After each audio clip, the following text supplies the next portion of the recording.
some of the technical details on these cars that make them what they are, beyond what Mark's team already did. It was mentioned, these are four-door sedans, these are family sedans, but they're also serious cars about muscle. They've got a real serious muscle car attitude to them. So that's really our job, is to keep these cars family friendly, make it a comfortable car that you could drive coast to coast, and yet at the same time, with the same car, go to every drag strip and racetrack on the way and excel at the track. So how do we go about doing that? I'm going to start with the Scat Pack. So Scat Pack, powered by the 6.4 liter Hemi, 485 horsepower, made it the 8-speed transmission. It's got street, sport, and track mode in the transmission. I'm going to mention that several times.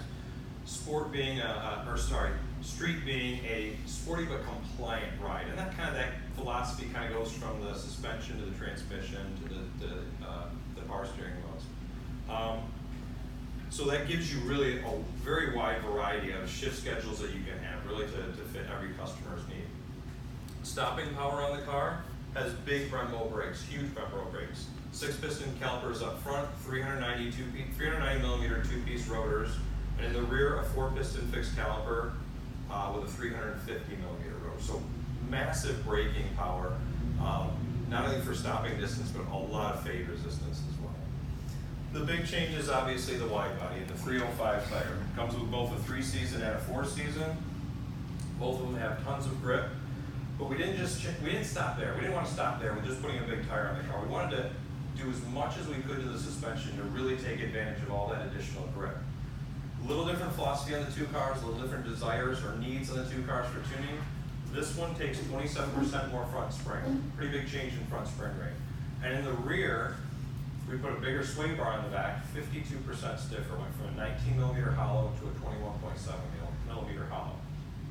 The car also comes equipped standard with Bilstein adaptable shocks. Those were heavily retuned for the car to complement the sway bar and the spring changes. Also, as I mentioned, it has EPS. It's got the 3 modes of EPS. We do all these things for performance. We have fun doing them, but if we didn't have performance gains, we wouldn't be allowed to do these changes. Performance improvements, 0 to 60 drops 0.3 of a second to 4.3 seconds. Quarter miles down 1/10 of a second to 12.4 seconds. Braking distance is improved 3 feet from 60, from 110 to 107 feet. And then big change in skid pad, 0.91 Gs to 0.98 Gs. A big change in skid pad. Put all those pieces together on a lap on a 2.1 mile track, and you get a 1.3 second drop in lap time. 8 car lengths per lap. A big change, really nice change for that car. Jim, as compared to the narrow body Scat Pack. the narrow bodies. Yeah.